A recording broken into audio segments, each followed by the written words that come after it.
The sun rose slowly over the Montana plains, spilling gold across the endless stretch of land that made up the Warren Ranch. The fences stood sturdy, the cattle grazed lazily, and the wind hummed through the dry grass like a song of memory. But for Caleb Warren, the man who once greeted each dawn with quiet pride, mornings had lost their meaning. It had been 3 years since Clara died.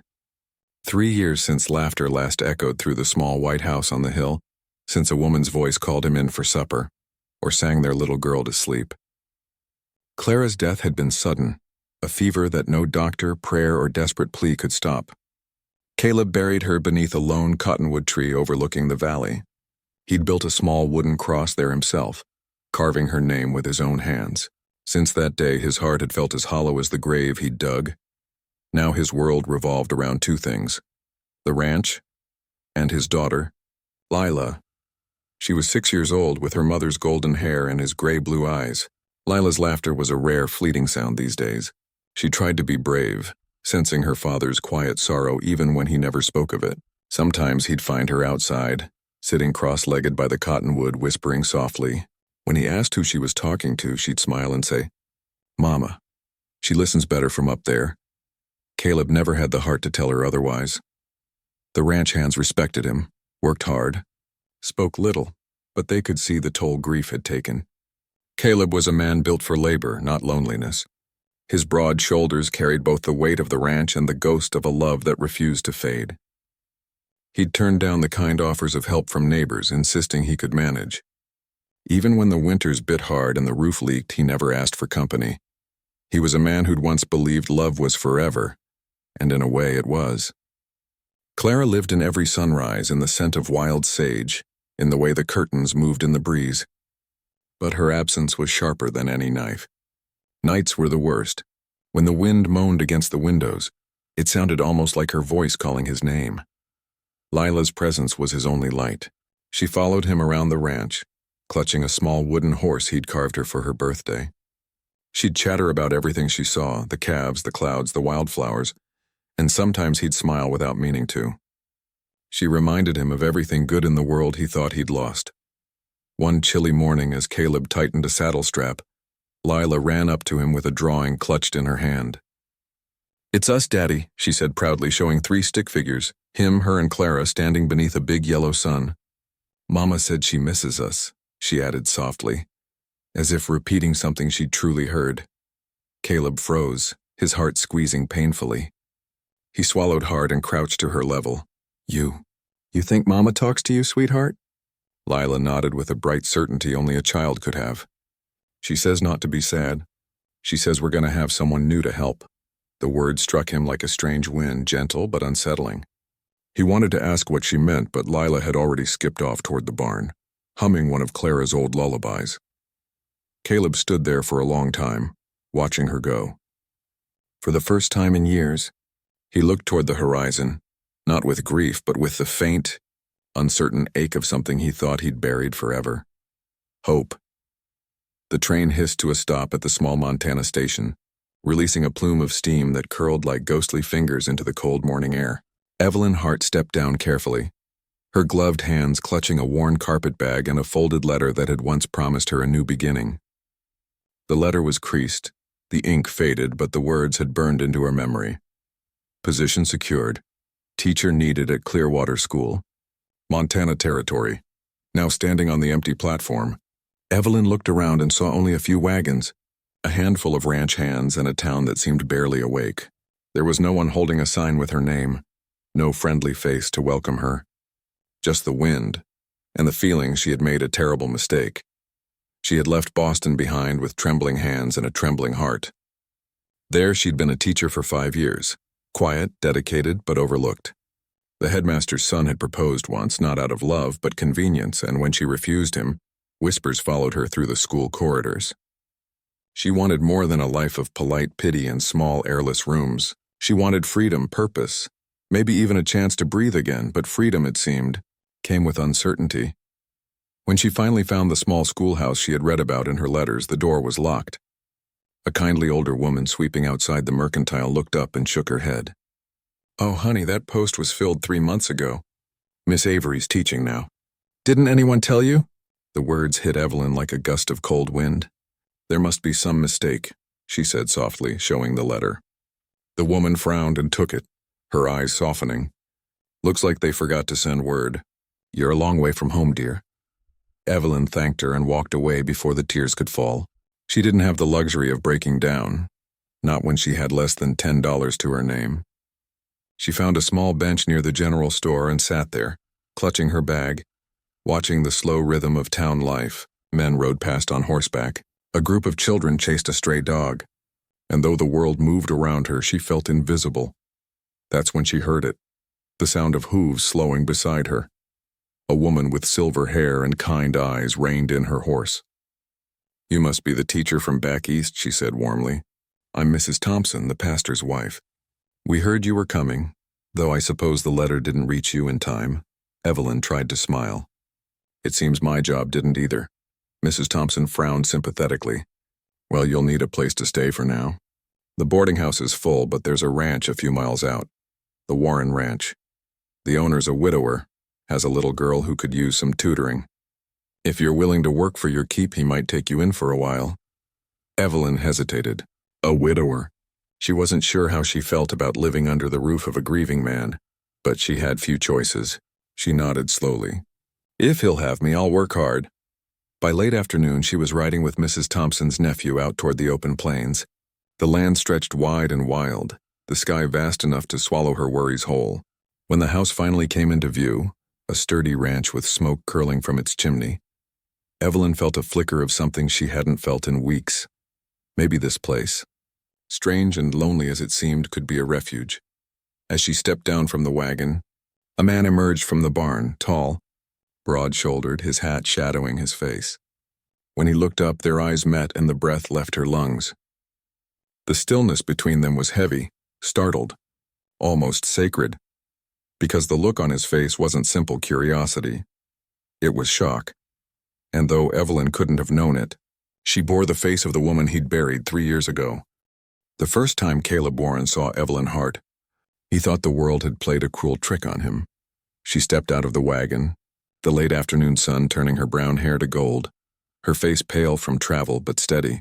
For one suspended heartbeat, Caleb forgot how to breathe. Her eyes, clear hazel, bright but uncertain, were the same shade as Clara's. Even the way she tucked a loose strand of hair behind her ear was the same small, graceful motion that used to undo him completely. He stood frozen by the barn, hat in hand, the scent of hay and horses thick in the air. Every instinct screamed that this woman could not be real. But she was, flesh and bone, breathing, and utterly unaware of the storm she'd stirred in him. "Mr. Warren," Mrs. Thompson said gently, breaking the spell. "This is Miss Evelyn Hart, the new school teacher from Boston. There was a mix-up with her post. She needs a place to stay for a bit. I thought maybe—" "No," Caleb said too quickly, too sharply. The word sliced through the air like a whip. Evelyn's face fell. She didn't say a word, but her gloved hands tightened around the handle of her bag. Mrs. Thompson frowned at him. "She's alone, Caleb, has nowhere else to go. Lila could use a tutor." That name, Lila, softened him as it always did. He looked toward the porch where his daughter stood, her small figure half hidden behind a wooden post. Lila's big gray-blue eyes were fixed on Evelyn, wide with a strange, almost awed expression. Caleb sighed, rubbing the back of his neck. "There's a cabin out by the creek," he muttered finally. "Needs a bit of fixing, but it's dry. She can stay there for now." Relief flickered in Mrs. Thompson's eyes, and Evelyn gave a small, grateful nod. "Thank you, Mr. Warren," she said softly. Her voice wasn't Clara's, but it had the same calm rhythm, the same gentle warmth that seemed to smooth the air around it. Caleb turned away before she could see the conflict in his eyes. That evening, he watched from the porch as Evelyn unpacked her few belongings in the small cabin. A lamp, a few books, a framed picture of her parents, and a well-worn Bible. She moved quietly, with the grace of someone used to making herself small in unfamiliar places. When she smiled at Lila, something in the little girl lit up for the first time in months. "Daddy," Lila whispered as they watched her from the porch. "She looks like Mommy." The words hit him like a punch to the gut. He knelt in front of her, his voice low. "She's not, sweetheart. You understand?" Lila nodded slowly but didn't look convinced. Mama sent her, she said simply. And before he could reply, she slipped off the porch steps and ran toward Evelyn, who knelt to greet her. Caleb's throat tightened as he watched them. Evelyn crouched to meet Lila's gaze, smiling softly as the girl showed her a drawing she'd made. Their laughter mingled with the evening breeze, and for the briefest moment it sounded like the past had come back to life. When night fell, Caleb went to the barn, trying to work off the ache in his chest. But every time he closed his eyes, he saw that woman's face, Clara's face, lit by the lantern glow. He wanted to hate fate for its cruelty, for bringing a stranger who looked like his wife right to his doorstep. And yet beneath the grief and confusion, something stirred, something small, fragile, and dangerous. Hope. The morning of the wedding dawned bright and cool, the air thick with the scent of lilac and fresh-cut hay. The whole town of Clearwater buzzed with excitement. Sheriff Cole's younger sister was marrying one of the ranch hands, and everyone within riding distance was invited. Even Caleb Warren, who rarely stepped off his land anymore, was persuaded by the pastor's wife to come. "It'll do you and Lila some good," she'd said with that kind smile he couldn't argue with. So he went. For Lila's sake. The ceremony was to be held behind the church under a big oak tree strung with white ribbons. The women wore pastel dresses, the men their Sunday best. Caleb stood near the back, hat in hand, trying not to feel out of place. Lila sat beside him on a bench, her little legs swinging. She had a flower crown on her head, a gift from Miss Evelyn Hart, who was already there helping the bride. He hadn't spoken much to Evelyn in the weeks since she'd arrived. She'd settled well into the small cabin, teaching Lila her letters and helping around the ranch when she could. She never asked questions about Clara. She never pried, but her presence had filled the air around him. The sound of her laughter drifting from the yard, the way her voice soothed Lila to sleep during lessons, it was both comfort and torment. And now, seeing her here in a pale ivory gown, borrowed from one of the bridesmaids who'd fallen ill, Caleb's heart lurched violently. She stood by the oak tree, sunlight spilling across her face, her hair loose and glinting gold. She looked ethereal. For a moment, time folded in on itself and he was back in that same spot, watching Clara walk toward him on their wedding day, her smile trembling with joy. "Daddy," the small tug at his sleeve brought him back. Lila's voice was soft, hesitant. When he looked down, she wasn't watching the ceremony, she was staring at Evelyn, her little brow furrowed in awe. "Daddy," she whispered again, tugging harder, her eyes never leaving the woman in white. "That's Mommy." The words froze him. His chest tightened, his breath caught, and for one horrifying, beautiful instant, he believed it. The laughter around him, the rustle of the wind, the preacher's voice, all blurred into nothing.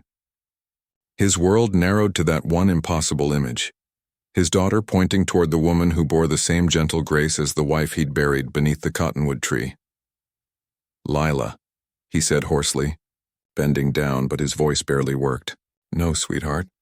That's Miss Hart, remember?" Lila frowned as though he didn't understand something simple. "Mama sent her back," she said softly, her eyes shining. "She told me she would." Before Caleb could respond, Evelyn turned and their gazes met. She saw the shock, the raw ache in his eyes, and something inside her stilled. She'd heard the child's words, understood the pain behind them, and wished desperately that she could vanish into the crowd. The ceremony went on, but Caleb barely heard a word. His heart pounded like thunder, his palms slick with sweat. Every breath felt too heavy. Every glance toward Evelyn burned. When the bride and groom finally kissed, the crowd erupted in cheers, but Caleb could only stare at the woman who had somehow brought his ghosts to life. Afterward, as the guests gathered for food and dancing, Evelyn quietly slipped away, her face pale. Caleb saw her disappear toward the edge of the field, her skirts brushing the wildflowers, and for a long moment, he wanted to go after her, to say something, anything, but his legs wouldn't move. Lila tugged at him again, her small voice trembling. "Did I make you sad, Daddy?" He knelt, pulling her into his arms. "No, baby," he murmured against her hair. "You didn't make me sad." But as he held her close and looked toward where Evelyn had vanished, he wasn't sure if that was true. Because what he felt wasn't sadness anymore. It was something far more dangerous. The stirring of a heart that didn't know whether it was breaking again or beginning to heal. For 3 long days after the wedding, the Warren Ranch lay under a heavy hush. The air seemed to carry the weight of unspoken things. Evelyn stayed mostly in the small cabin by the creek, teaching Lila her lessons and avoiding the main house. She kept busy, washing, mending, sweeping, but her mind was restless. Every time she closed her eyes, she saw Caleb's face from that day. The shock, the pain, the longing he tried to hide. She hadn't meant to hurt him. She hadn't even known. But when Lila called her mommy before all those people, the look in his eyes had said everything, grief cracking open again like an old wound that never healed right. Evelyn had seen that kind of pain before. Her father had worn it after her mother passed, a hollowness that made every sound in the house echo too loudly. She understood now why Caleb had been so distant, why his silences felt like walls, and yet part of her ached for him. A man who loved that deeply, she thought, couldn't be cold forever. Caleb tried to stay away, but he couldn't. He told himself he was just checking that Lila's studies were going well, or that the cabin roof wasn't leaking after the rain. But every time he saw Evelyn, her calm patience with his daughter, her laughter when Lila read a word right, something inside him softened against his will. Still, the resemblance haunted him. Some evenings, as he repaired a fence or brushed down his horse, he'd glance toward the creek and see her silhouette against the fading light. For a split second, his heart would leap, convinced it was Clara, alive, waiting for him to come home. Then reality would hit, leaving him breathless and ashamed. One afternoon, unable to stand the confusion any longer, he went to the cabin. Evelyn was inside, reading with Lila. When she looked up, the lamplight caught her eyes, and again, Clara's eyes stared back at him. "I'm sorry," he said abruptly, his voice low, rough. "For what happened at the wedding. For how it all must have felt." Evelyn set down the book. "You don't owe me an apology, Mr. Warren. Lila's just a child. She misses her mother." He nodded, staring at the floorboards. You look like her." The words came out before he could stop them, more than anyone I've ever seen. Evelyn hesitated, the quiet between them stretching. "I've been told I resemble people before," she said softly. "But never someone's ghost." He winced. "Didn't mean it like that." "I know," she said gently, though her eyes glistened. "But it's hard. For both of us, I think." Lila, sensing the heaviness, climbed into her father's lap, holding out a crumpled piece of paper. "Miss Hart helped me draw Mama's tree," she said proudly. On the page was a sketch of the cottonwood where Clara was buried, 3 figures standing beneath it, Lila, her father, and a woman with long hair. Caleb's throat closed. "That's beautiful, sweetheart," he managed, pulling her close. Evelyn turned away, blinking back tears. That night, when Evelyn returned to her cabin, she found an old journal on her doorstep. Inside the cover, written in faded ink, were the initials CW and a pressed wildflower, dry and delicate. The journal was filled with Clara's handwriting, sketches of the ranch, notes about Lila as a baby, lines of poetry about love and loss. Evelyn read late into the night, her heart aching. Clara had loved deeply, fiercely. And Caleb, he'd lost a piece of himself when she died. Closing the journal, Evelyn whispered into the darkness, "You must have been extraordinary. Clara, I'll take care of them until they can breathe again." Outside, the wind moved through the cottonwood trees, whispering like an old soul listening in.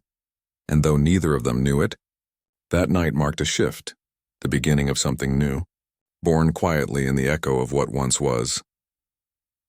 The first snow came early that year, fine white flakes drifting down from a pewter sky, settling soft on fences, rooftops, and the long, quiet fields of the Warren Ranch. The air turned sharp, and the scent of pine and smoke lingered everywhere. Winter had a way of shrinking the world, drawing everyone closer to the hearth. For Evelyn Hart, it meant more time indoors with Lila, and by extension, more time near Caleb Warren, the man whose silence spoke more than most men's words ever could. The snowstorm had swept in so suddenly that she'd barely made it from the creek cabin to the main house before the wind turned fierce. Caleb had been outside securing the livestock, his coat dusted white by the time he came stomping up the porch steps. When he saw her standing there in the doorway, her shawl clutched tight around her shoulders, he frowned. "You shouldn't be out in this," he said, his voice half a growl from the cold.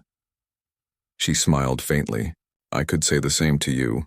He hesitated, then motioned toward the fire. Stay in the main house tonight. The path will be buried before sundown. Evelyn opened her mouth to protest, then saw the look in his eyes. Not command, not pity, concern. She nodded quietly and stepped inside. That night, the wind howled around the house like an old spirit and the snow piled high against the windows. Lila sat curled in front of the fire, drawing pictures on scraps of paper, while Evelyn mended one of Caleb's shirts by lamplight.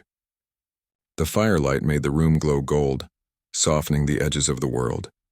Caleb sat across from her, his hands wrapped around a cup of coffee gone cold. He watched her in silence, how her fingers moved deftly with the needle, how she hummed under her breath without realizing it. The sound tugged at something deep inside him, something long buried. You sew like Clara, he said suddenly, the words slipping out before he could stop them. Evelyn's hand stilled. I've read her journal, she said softly after a pause. She wrote about mending your shirts by the fire, said it was her favorite part of the evening because it meant you were home safe. Caleb's gaze dropped to the flames. She always worried too much. She loved you, Evelyn said simply. The silence that followed was heavy but not uncomfortable. The fire popped and Lila began to hum one of her mother's old songs. Evelyn's voice joined softly, almost instinctively, and for a fleeting moment the house felt alive again. When Lila finally drifted off to sleep on the rug, Caleb covered her with a quilt. Evelyn rose to help and their hands brushed. The touch was brief, but it lingered. She felt the roughness of his palm, the warmth beneath the cold exterior. He felt the steadiness in her touch, the quiet strength. Their eyes met, and for once, neither looked away. You're good with her, Caleb said, his voice roughened with something that wasn't just gratitude. She's easy to love, Evelyn replied softly, like her father. He froze, startled, not by her words, but by how gently she'd said them. Not as flattery, not as confession, but as truth. Outside, the storm raged on, the wind beating against the walls, but inside, something else was thawing. The grief that had ruled his life began to loosen its grip, replaced by a fragile, flickering warmth. Later, as the fire burned low, Caleb brought her a blanket. You can take my room, he said. I'll stay out here. Evelyn shook her head, smiling faintly. We'll both stay close to the fire. Seems it's keeping more than the cold away. He didn't argue. They sat there in silence, side by side, listening to the storm fade into the night. For the first time in years, Caleb felt something dangerous and precious stirring deep in his chest, a pulse he thought had died with Clara. It wasn't betrayal. It wasn't guilt. It was life, quietly finding its way back into a broken heart. By late February, the winter had turned fierce. Snow lay deep across the valley, the sky a constant shade of steel. The Warren Ranch stood like a lone island amid the white, a stubborn patch of warmth against the endless cold. Inside the house, the fire burned steady, and for a time it felt as if peace had finally found them. Caleb Warren had changed in small, almost invisible ways. He smiled more, spoke softer, even laughed once in a while when Lila said something funny. The grief that had once lived in his eyes no longer shadowed every glance. Evelyn Hart saw the difference every day, though she never spoke of it aloud. She'd learned that healing didn't come with grand gestures, but in quiet moments like when Caleb brushed snow from her shoulders, or when he stayed up late fixing the lamp in her cabin so she could read at night. Something had begun to grow between them, gentle as new spring grass pushing through frost, but neither dared name it. Then, one evening, the storm came. It started with a low moan in the distance, a gray wall of clouds rolling in from the north. Caleb had been repairing a section of the barn roof when the wind picked up. Within the hour, the snow came fast and blinding. By nightfall, the world beyond the porch vanished into a white blur. Inside, Evelyn helped Lila finish supper, trying to hide her worry. Caleb had gone to secure the horses but hadn't come back yet. The storm howled so loudly that the windows rattled. Is Daddy okay? Lila asked, her small voice trembling. He's fine, sweetheart, Evelyn said gently, though her hands shook as she ladled soup into bowls. Your father's strong. He knows how to handle a storm. But when another hour passed with no sign of him, her calm began to crack. Stay by the fire, she told Lila firmly, grabbing her cloak and lantern. Before she could reach the door, Lila slipped from her chair, clutching something small in her hand. I have to find Mama's locket. I dropped it outside earlier. Lila, no, Evelyn called, but the door flew open, and the wind swallowed the child's small figure in seconds. For a heartbeat, Evelyn froze, then ran after her. The cold hit like a wall, slicing into her lungs, the snow stinging her eyes. Lila, she shouted, her voice lost in the wind. Lila, come back. The lantern flame flickered and died, leaving her in darkness. Panic surged. The snow was knee-deep, the world spinning white around her. She stumbled toward the barn, calling the girl's name again and again. Then, through the shrieking wind, she heard it. A faint cry, Miss Hart. Following the sound, she found Lila crouched beside the corral, clutching the locket to her chest. Tears frozen on her cheeks. Evelyn swept her into her arms. I've got you, darling. I've got you, but they couldn't make it back. The wind was too strong. Evelyn spotted the open barn door and stumbled inside, collapsing onto the straw with Lila wrapped tight in her shawl. The cold seeped through her bones, but she held the child close, whispering, You're safe. Daddy's coming. He did. When Caleb found them an hour later, the lantern light trembling in his hand, he nearly fell to his knees. Evelyn sat against the wall, her arms around his daughter, her lips pale from the cold but her eyes still open, still alive. He pulled them both close, his voice breaking. God, I thought I lost you. Evelyn smiled weakly. Told her you'd come. He carried them back to the house, one arm around Lila, the other around Evelyn. By the fire, he wrapped them in blankets and held them both as if to anchor himself to the living. When Lila finally drifted into sleep, Caleb turned to Evelyn. The lamplight shimmered in her eyes, and before he could stop himself, he reached up and touched her cheek. You risked your life for her, he whispered. She's yours, Evelyn murmured, leaning into his touch. And in some ways, she feels like mine too, Caleb's breath caught. There in the glow of the fire, with the storm still raging outside, he kissed her, softly, reverently, as if afraid she might vanish if he wasn't gentle enough. For the first time in 3 years, he wasn't haunted by the past. He was held by the present, warm, alive, and real. When the storm finally broke, dawn crept in pale and golden over the snow-covered valley. The world outside was hushed and new again. Every fence post, every pine branch softened beneath a clean white blanket. Inside the ranch house, the fire had burned low, filling the room with the faint smell of cedar smoke and warmth. Evelyn Hart woke to the sound of a little girl's laughter. It was soft at first, uncertain like sunlight breaking through the last clouds of winter. She opened her eyes to see Lila sitting cross-legged beside her, brushing a strand of hair from Evelyn's face. You look pretty when you sleep, Lila whispered, just like Mommy used to. For a moment, Evelyn's heart caught in her throat. That familiar ache, the one that always came when Lila spoke of her late mother, tightened inside her. But this time it didn't feel like pain. It felt like tenderness. She smiled. Your mama must have been very beautiful. Lila nodded, clutching the little silver locket that had started the night's chaos. She was, but she hesitated, eyes wide and honest. I think she sent you to us. Before Evelyn could answer, Caleb Warren stepped into the room. His shoulders filled the doorway, his expression unreadable, but his eyes, those steady storm-gray eyes, softened when he looked at the two of them together.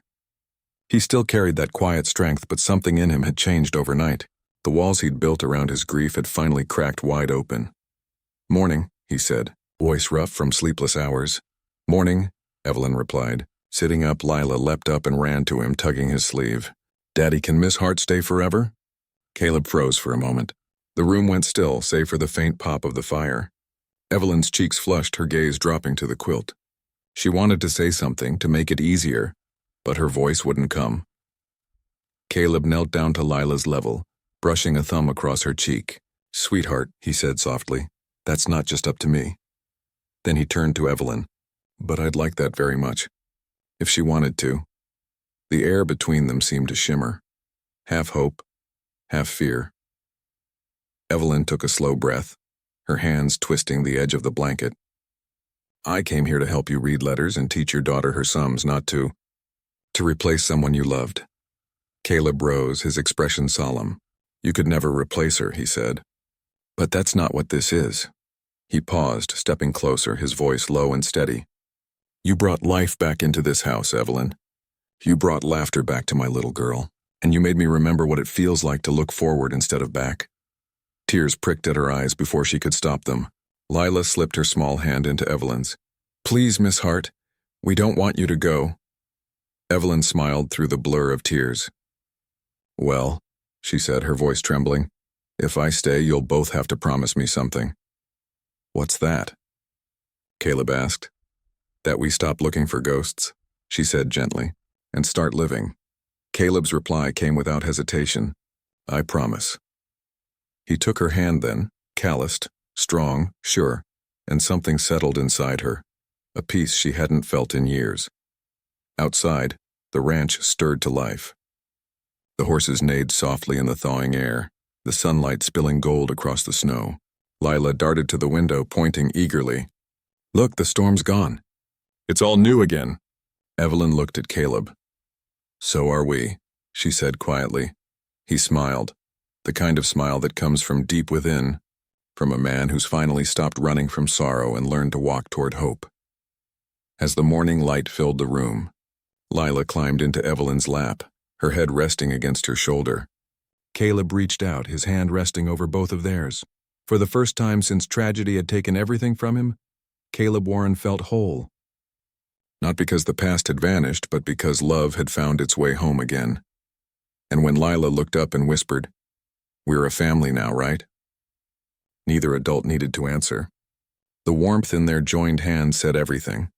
Outside, the last of the snow slid from the roof. The ranch bathed in sunlight. A new day had begun, not just for the land, but for the three souls who'd weathered the storm together.